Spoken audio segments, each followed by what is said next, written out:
Hi అండి, this is doctor Raviram Kiran. ఆంధ్రప్రదేశ్లో కొత్త మెడికల్ కాలేజెస్ విషయంలో చాలా రచ్చ జరుగుతుంది. ప్రభుత్వం ఏమో P3 విధానం చాలా మంచిదని, అపోజిషన్ ఏమో ఈ ప్రైవేటైజేషన్ కరెక్ట్ కాదు, పేద ప్రజలకు ఇబ్బంది జరుగుతుందని. ఇందులో ఏది రైట్ ఏది రాంగ్ తెలుసుకుందాం. పాయింట్ నెంబర్ 1, గత ప్రభుత్వంలో 17కి గాను కేవలం అరాకొరాగా 5 మెడికల్ కాలేజీని ప్రారంభించారు. అదే ప్రస్తుత ప్రభుత్వం ఒక సంవత్సరంలో పాత గవర్నమెంట్ బకాయిలు తీర్చి 9.2% అదనంగా మెడికల్ కాలేజీ పనులను పూర్తి చేసింది. పాయింట్ నెంబర్ 2, గత ప్రభుత్వం హయాంలో కట్టిన స్పీడ్ లో గనక ఈ 17 కాలేజీలు కడితే ఇంకో 20-25 సంవత్సరాలు పడుతుంది. అదే ఈ P3 విధానంలో వాళ్ళు సూచించినట్టయితే 2 to 2.5 years లో 17 కాలేజీలు రెడీ అయిపోతాయి. పాయింట్ నెంబర్ 3, గత గవర్నమెంట్ కట్టిన స్పీడ్లో కనుక ఈ 17 కాలేజీలు కడితే 20 నుంచి 25 సంవత్సరాలు మన పిల్లలకి MBBS PG సీట్లు అందుబాటులోకి రావు. కొత్త P3 విధానం అయితే కరెక్ట్గా 3 సంవత్సరాల్లో రెడీగా ఉంటాయి. పాయింట్ నెంబర్ 4, గత గవర్నమెంట్ స్పీడ్లో కనుక ఇలాగే కడితే ఈ సర్వీసెస్ని వాడుకునే పరిస్థితి రాదు. P3 విధానంలో అయితే ఈ 17 కాలేజీలు కరెక్ట్గా 3 సంవత్సరాల్లో రెడీగా ఉంటాయి.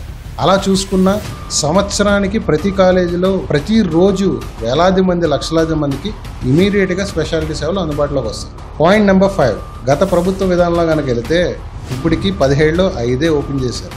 అందులో కేవలం 500 సీట్లే అందుబాటులోకి వచ్చినాయి. ఫ్రీ కోటా 42.5% ఉంది. అంటే 500కు గాను 213 ఫ్రీ కోటా సీట్లు ఉన్నాయి. అదే ప్రస్తుత ప్రభుత్వం P3 విధానం అయితే 3 సంవత్సరాల్లో ఇదంతా కంప్లీట్ అయిపోయి 1700 సీట్లు అందుబాటులోకి వచ్చి అదనంగా ఈ 42.5% 50%కి పెంచి ఫ్రీ కోటా సీట్లు మనకి 850 సీట్లు అందుబాటులో రానున్నాయి. పాయింట్ నెంబర్ 6, నాకు అర్థం కాని విషయం ఏంటంటే ప్రైవేటీకరణ, డబ్బులు వసూలు చేస్తున్నారు, పేదలకు ఇబ్బంది అంటున్నారు. గత గవర్నమెంట్ విధానంలో ఓపీ ఫ్రీ, ఇప్పుడు P3 విధానంలో కూడా ఓపీ ఫ్రీ. డబ్బుల టాపిక్ ఎక్కడ వచ్చింది?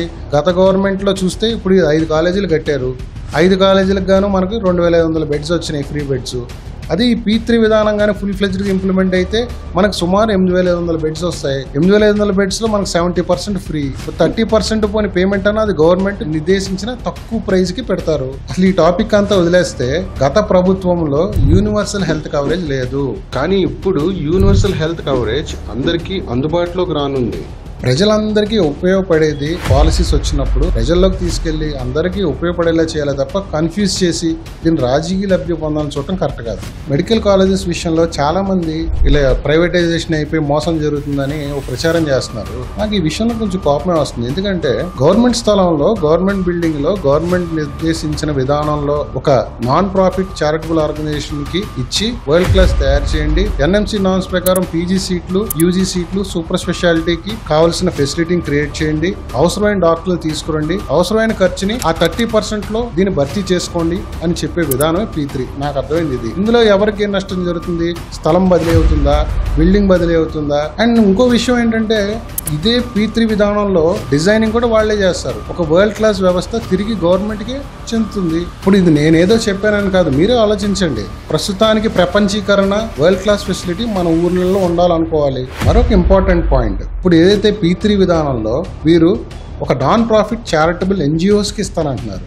ఎలాంటి NGOస్ అవి? తిరుపతిలో స్విమ్స్ నడుపుతున్న TTD లాంటి NGO, పుట్టపర్తి హాస్పిటల్ నడుపుతున్న పుట్టపర్తి సాయిబాబా NGO, అదేవిధంగా టాటా మెమోరియల్ నడుపుతున్న టాటా సర్స్. అవసరమైతే ₹1 ఎక్స్ట్రా అయినా ఎథిక్స్ తో వాళ్ళకంటూ సిస్టమేటిక్ గా ఉంటారు కాబట్టి అలాంటి ఆర్గనైజేషన్ చేయడం కరెక్ట్. గత గవర్నమెంట్ ఈ మెడికల్ కాలేజెస్ ని రిమోట్ ప్లేసెస్ లో కూడా వాళ్ళు ఏర్పాటు చేయడం జరిగింది. అలాంటి చోట సూపర్ స్పెషలిస్టులు రావాలి. వీళ్ళు ఏదైతే నిర్ణయించిన శాలరీస్ కి వాళ్ళు వస్తారా? అదే ఈ P3 విధానంలో అయితే పూర్తిగా ఈ NGOs ఆధ్వర్యంలో ఈ హాస్పిటల్ నడుస్తాయి కాబట్టి వాళ్ళకి కావాల్సిన శాలరీ ఇచ్చుకుని మంచి డాక్టర్ తీసుకొచ్చే పరిస్థితి వాళ్ళు ఏర్పాటు చేస్తారు. స్పెషాలిటీ ట్రైనింగ్ అవుతున్న పిల్లలకి చాలా బెనిఫిట్ అవుతుంది. అసలు అన్నిటికన్నా ముఖ్యమైన పాయింట్, ఇప్పుడు దీని మీద ఇంత రచ్చ చేస్తున్నారు కదా, నేను వాళ్ళందరికీ సూటి ప్రశ్న, మీరు అదే తిరుపతిలో ఉన్నట్టయితే మీరు స్విమ్స్కి వెళ్తారా, నార్మల్ గవర్నమెంట్ హాస్పిటల్కి వెళ్తారా? మంగళగిరి దగ్గర ఎవరికైనా ఇబ్బంది వస్తే ఎవరైనా ఎయిమ్స్ మంగళగిరికి వెళ్తారా, Guntur government hospital, Vijayawada government హాస్పిటల్కి వెళ్తారా? ఎందుకంటే ఈ హాస్పిటల్స్ వరల్డ్ క్లాస్ స్టాండర్డ్స్ ఉన్నాయి, సూపర్ స్పెషలిస్టులు ఉన్నారు, ఎక్విప్మెంట్ ఉంది కాబట్టి. అదే తరహాలో తీర్చిదిద్దడానికి ఏదైతే NGO సహాయం తీసుకుంటున్నారో నాకు ఎందుకు చాలా కరెక్ట్ అనిపిస్తుంది. మన పిల్లల కోసం పెరిగే సీట్లలో కానీ లేకపోతే పేద ప్రజలకి అందుబాటులో వచ్చే హాస్పిటల్ ఫెసిలిటీ విషయంలో కానీ నాకెందుకు పూర్తి నమ్మకం. ప్రభుత్వ హాస్పిటల్స్ మన పేద ప్రజలకి పూర్తి సేవలు అందించలేక ప్రైవేట్ హాస్పిటల్స్ లో వాళ్ళ వైద్యం తీసుకుంటే దాని ఖర్చు నిమిత్తం ఆరోగ్యంలో డబ్బులు వేయటం జరుగుతుంది. అది కరెక్ట్ అయినప్పుడు మన ప్రభుత్వ హాస్పిటల్నే అలాంటి వరల్డ్ క్లాస్ హాస్పిటల్గా మార్చే విధంగా ఈ P3 డిజైన్ చేసినప్పుడు దీన్ని డెఫినెట్గా మనం అందరం సపోర్ట్ చేయాలి. వారిని కనుక పిన్ పాయింట్ చేసి అసలు ఈ కార్యాన్ని ముందుకు తీసుకెళ్ళకుండా అపోహలతో, మిస్అండర్స్టాండింగ్తో, తప్పుడు ఇన్ఫర్మేషన్తో జనాల్ని కన్ఫ్యూజ్ చేసినట్టయితే మీరు వీళ్ళందరినీ కూడా అవమానించారు.